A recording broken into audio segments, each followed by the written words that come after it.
علم یجعل کیدہم فی تضلیل، کیا اس نے ان کے مکر کو اٹھا کر انہی پر نہیں مارا؟ وہ کام جو تم نے کیا خدا کی مرضی کے موافق نہیں ہوگا۔ انا عفونا عنکا، ہم نے تجھے معاف کیا۔ یہاں پر میں بتا دینا چاہتا ہوں، اس جو الہامی فکرہ ہے، وہ کام جو تم نے کیا خدا کی مرضی کے موافق نہیں ہوگا۔ مرزا غلام صاحب نے اپنی کتابوں میں یا حقیقت الوحی صفحہ 105 حاشیہ پر، یا روحانی خزائن جلد 22 صفحہ 108 پر اس کے متعلق ایک نوٹ دیا ہے۔ آپ علیہ السلام لکھا ہے، اس کی تصریح نہیں کی گئی، واللہ عالم۔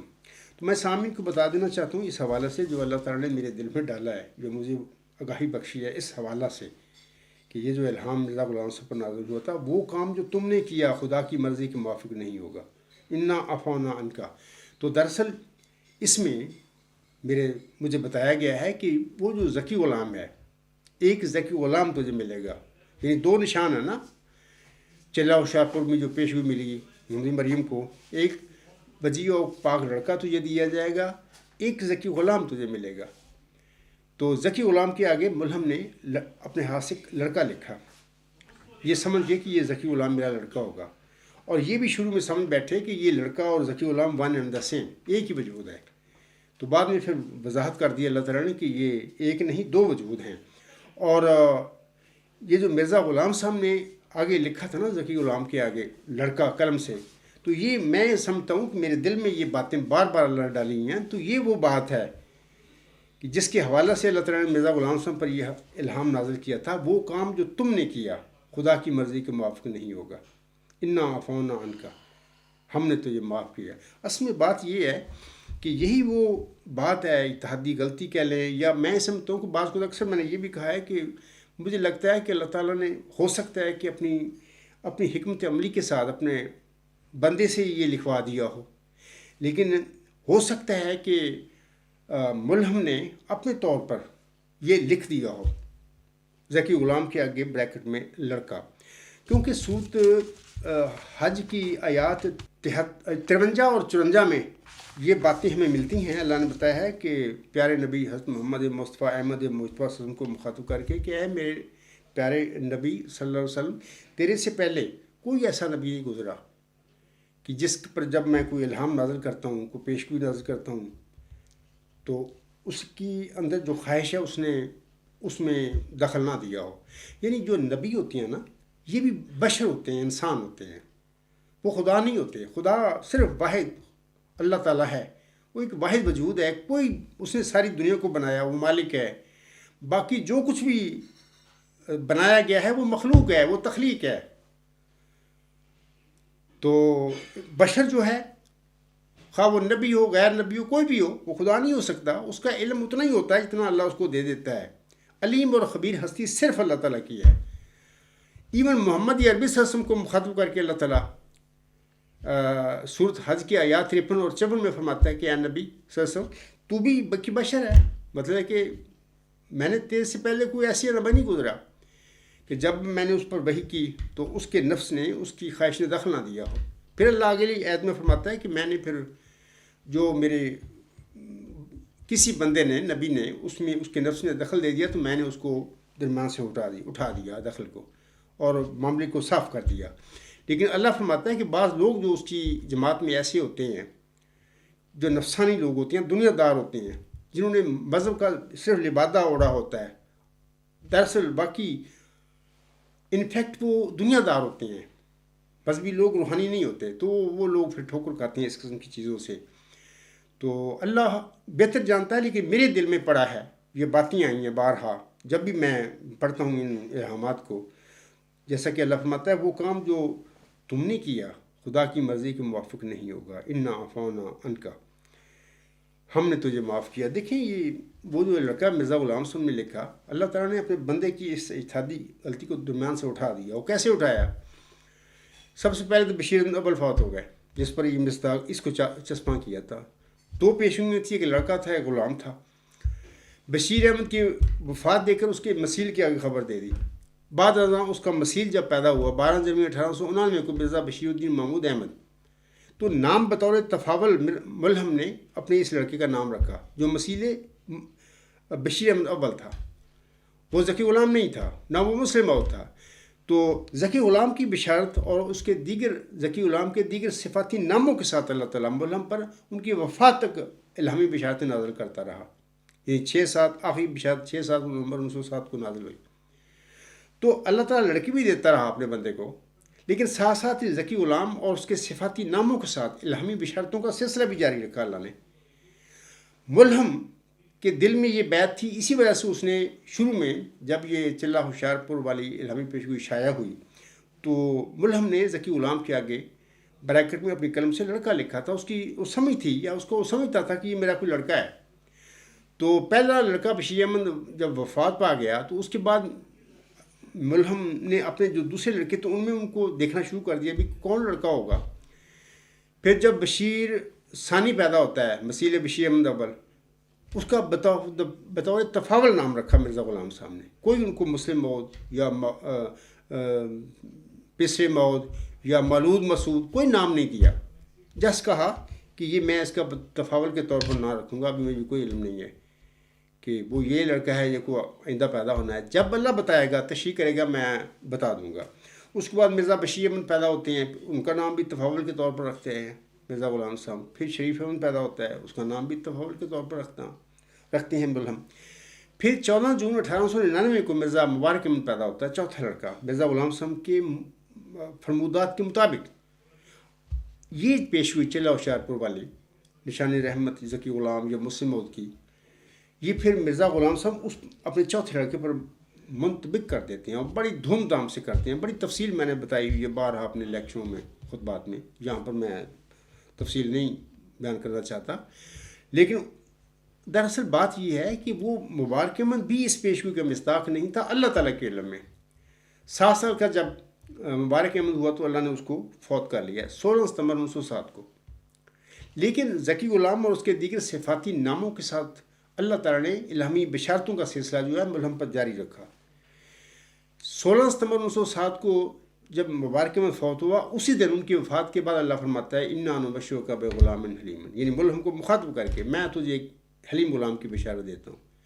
پھر اگلے مہینے اکتوبر میں اللہ فرماتا ہے مخاطب کر کے ملہم کو انا نبشرک بغلام حلیم ینزل المنزل المبارک ساقیہ آمدن عید مبارک باد، میں تجھے ایک حلیم غلام کی بشارت دیتا ہوں جو مبارک احمد کی شبیہ ہوگا تیرے لیے، نا بمنزلہ مبارک احمد ہوگا، ایسا کہ عید کا آنا تیرے لیے مبارک ہو. اس کے بعد 6-7 نومبر 1907 کو پھر ذکی غلام کی پھر آخری دفعہ بشارت ہوتی ہے. ابھی میں نے جو خطبے کا عنوان بتایا نا، اسی والے سے ہے کہ ذکی غلام کی آخری بشارت کے ساتھ اصحاب فیل کا ذکر کرنے میں حکمت. تو اس کی طرف میں اب آتا ہوں. تو یہ جو ساری باتیں تھیں، مرزا غلام صاحب اس ذکی غلام کو، اس نشان رحمت کو اپنی اولاد میں ڈھونڈتے رہے. یہ ان کی اجتہادی غلطی تھی. اسی کے حوالے سے میں شمتوں میرا دل کہتا ہے کہ اللہ تعالیٰ فرماتا ہے آپ علیہ السلام کو مخاطب کر کے وہ کام جو تم نے کیا خدا کی مرضی کے موافق نہیں ہوگا، انا عفونا عنک، ہم نے تجھے معاف کیا. باقی بہر میں جو سمجھا ہوں میں بیان کر رہا ہوں، باقی اصل حقیقت کو پھر اللہ تعالیٰ جانتا ہے، باقی وہ کوئی انسان نہیں جانتا. مرزا غلام صاحب نے بھی نیچے نوٹ میں لکھ دیا تھا، اس کی تصریح نہیں کی گئی، واللہ عالم. تو بہر جو مجھے علم ملا اس حوالے سے میں نے شام کو آج بتا دیا ہے. اس کے بعد تیسری میں الہام کا ذکر کرنا چاہتا ہوں اسی حوالے سے. یہ 6-7 نومبر 1907، یہ صفحہ 626 تذکرہ چوتھا ایڈیشن. اللہ فرماتا ہے سأحب اللہ کا غلام زکیہ رب حبل ذریۃ طیبہ انا نبشرک بغلام اسمہ یحییٰ الم تر کیف فعل ربک باصحاب الفیل. اللہ تعالیٰ فرماتا ہے میں ایک پاک اور پاکیزہ لڑکے کی خوشخبری دیتا ہوں، اے میرے خدا پاک اولاد مجھے بخش، میں تجھے ایک لڑکے کی خوشخبری دیتا ہوں جس کا نام یحییٰ ہے. آگے بریکٹ میں لکھا ہے کہ معلوم ہوتا ہے اس کا مطلب یہ ہے کہ زندہ رہنے والا. تو دیکھے گا کہ تیرا رب ان مخالفوں سے کیا کرے گا جو تیرے معدوم کرنے کے لیے حملے کرتے ہیں. تو میں نے حضرت مرزا غلام صاحب کے ہی یہ الفاظ لکھے ہیں، ان کا ہی ترجمہ کیا ہوا ہے. اب دیکھتے ہیں کہ اس الہام میں آخری میں بھی مرزا غلام صاحب اس کو لڑکا ہی قرار دے رہے ہیں، جبکہ